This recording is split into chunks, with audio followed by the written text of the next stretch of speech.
ఈ జోలో చిప్స్ గురించి ఫ్రెండ్స్ మీరు కూడా వినే ఉంటారు. అంతేకాకుండా ఫ్రెండ్స్ మేము కూడా విన్నామన్నమాట.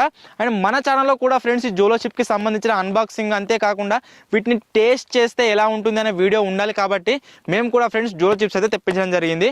మీరు కూడా వినే ఉంటారు ఫ్రెండ్స్, ఈ జోలో చిప్స్ అయితే ప్రపంచంలోనే అత్యంత కారమైన చిప్స్ అన్నమాట. వీటిని తిన్న తర్వాత ఫ్రెండ్స్ మేము ఏ విధంగా బిహేవ్ చేస్తాము అదే ఫ్రెండ్స్ ఈరోజు ఎక్స్పెరిమెంట్ అనమాట. అండ్ ఎగ్జైటింగ్ ఉన్నారు ఇద్దరు ఫ్రెండ్స్. ఈ జోలో చిప్స్ తిన్న తర్వాత వీటి కారాన్ని తట్టుకుంటామో లేదో అని చెప్పేసి మేమైతే ఫ్రెండ్స్ తట్టుకోవడానికి కొన్ని ఐటమ్స్ అయితే తీసుకొచ్చామన్నమాట. మీరు ఇక్కడ చూడొచ్చు, మేమైతే ఫ్రెండ్స్ 4 జోలో చిప్స్ అయితే తెప్పించాము, ఇక్కడ పెట్టేశాము. అండ్ కారానికి తట్టుకోవడం కోసం ఫ్రెండ్స్ మేమైతే 1 2 3 4 మంచిగా ఒక పెరుగు ప్యాకెట్, అంతేకాకుండా ఫ్రెండ్స్ 2 డైరీ మిల్క్స్, అండ్ డబ్బాలో మీరు చూసినట్లయితే ఫ్రెండ్స్ కొద్దిగా చక్కెర కూడా తెచ్చామన్నమాట. మేము చూడొచ్చు మీరు చక్కెర, అండ్ ఫ్రెండ్స్ ఇక్కడ చూసినట్టయితే మజా బాటిల్, అంతేకాకుండా ఫ్రెండ్స్ వాటర్ కూడా తీసుకొచ్చాం, సైడ్లో ఉన్నాయి. సో ఫ్రెండ్స్ ఈ జోలో